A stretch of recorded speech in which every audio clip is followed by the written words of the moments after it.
Hi guys! This is Summer Susie. Welcome to my channel! Ngayon guys, magmamarinate tayo guys. Pero, bigyan natin to ng ibang twist. Oh, di ba guys?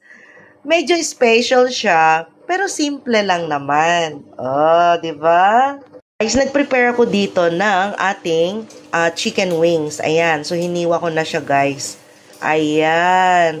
So, ito guys is around 1 kilo. Tapos guys, lalagyan natin siya ng paprika for coloring. And then, maglalagay tayo ng pepper, black pepper, konting soy sauce, konting ketchup, and then patis.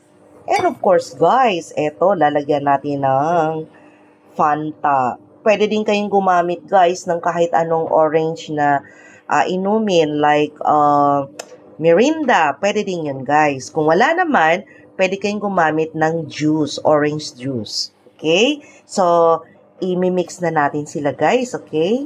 Guys, maglalagay tayo ng paminta. Ayan. So, tansyahin nyo lang guys kung gusto nyo ng maanghang. Ayan. And then, ang ating paprika. Ayan. And then, konting toyo. Then, isang kutsarang ketchup. Ayan. Pwede kayong gumamit guys kahit anong brand ng ketchup. Ayan. Ang tagal niyang lumabas. Ayan. So, ayan guys. Ayan mga 2 kutsara. Ayan. And then, maglalagay tayo guys ng patis. Mga 4 na kutsara to guys. Ayan. And then, itong ating Fanta. Ayan. Isa-submerge natin itong chicken dito. Ayan. So, mga kalahati nito guys. And then, imi-mix na natin. O, diba? Easy lang. At saka, madali lang siya, guys, gawin. Gagawin natin siyang parang special naman.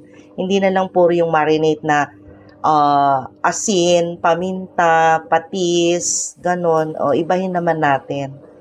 Ayan. So, titikman ko lang, guys, ang lasa. Masarap na guys. So, atin tong ibababad guys for around 1 to 2 hours. Okay? So guys, yung ating binabad kanina guys, nakalimutan ko ipakita sa inyo, hindi siya na-record, yung lemon. Ayan, nilagyan ko siya ng lemon. Halata ba guys? Ayan, meron siyang ayan, buto-buto.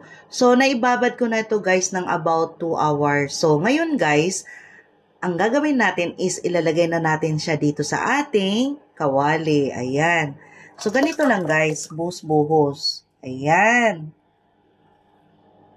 And then guys, hayaan lang natin ito guys kumulo ng kumulo hanggang mag-produce siya ng sarili niyang oil. O, diba? Madali lang siya guys. Okay? So guys, ayan, tatakpan na natin. At naka-on na rin yung ating apoy. Okay guys? Atin tong pakuluan for about 15 to 20 minutes. Okay? Guys, binaliktad ko pala guys after 10 minutes. Ayan. Kasi para yung isang side is luto, din siya.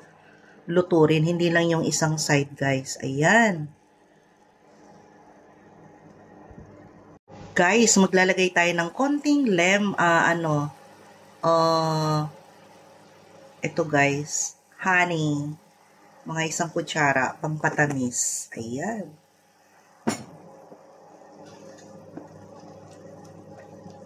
Then, halo-halo. Hayaan natin siyang matuyo yung sabaw, okay? So guys, dinagdagan ko ng 1 cup ng water kasi medyo hindi pa luto yung ating chicken. So, ayan guys, pakukuluan ulit natin ha. So guys, ito na siya. Nag-produce na siya ng sarili niyang oil. O, diba? Ayan. O, At least guys, madali lang siyang gawin. Walang oil. Kasi yung oil nito is yung sariling oil ng ating chicken wings. O, diba? So, ayan guys, luto na siya. And take note guys, masarap siya ha. So guys, ano pang hinintay nyo guys? Gayahin nyo itong recipe ko. O, diba? Hindi masyado siya magastos. Doon nga lang sa Royal. Pero okay lang yung guys. Royal Merinda pala. So, di ba guys? Ang sarap. So guys, why don't you try and cook this recipe that I made today.